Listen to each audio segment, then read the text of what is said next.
ఇప్పుడు వాళ్ళు ఏమనుకుంటారు, తీసుకున్న వాళ్ళు ఈయనకి ఇంత ఉండబట్టే కదా మనకిచ్చాడు. ముఖ్యంగా ఇంట్లో పనిచేసే నౌకర్లు ఉంటారు చూడండి, పని మనుషులు కానీ, ఇస్త్రీ పని చేసేవాళ్ళు కానీ, రకరకాలుగా క్షురకర్మ చేసేవారు ఎవరైనా మనకు సంబంధించిన వాళ్ళు ఉంటారు. వాళ్ళు ఏమనుకుంటారంటే, మా అయ్యగారి ఇంట్లో శుభకార్యం జరిగితే బాగుండు, మాకు ఏదైనా వస్తుంది కాస్త అని వాళ్ళందరూ మన ఇళ్లలో శుభకార్యం జరగాలని కోరుకుంటారు. ఖచ్చితంగా శ్రీధరుడైన వాడు అలా ఉండాలి.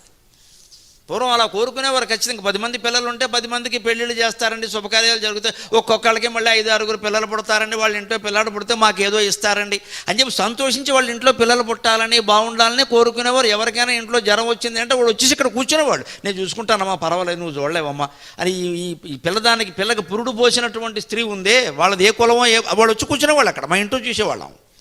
ఎవరిని పోషించకుండా వాళ్ళని మనం అవమానించి, మననేమో వాళ్ళు అనుమానించి, మనం అవమానించి వాళ్ళు అనుమానించి ఉంటే ఇక సామరస్యం ఎక్కడ ఉంటుందండి అసలు? మనకున్నది 10 మందికి పెట్టడానికి. అదే శ్రీధర హృషికేశ.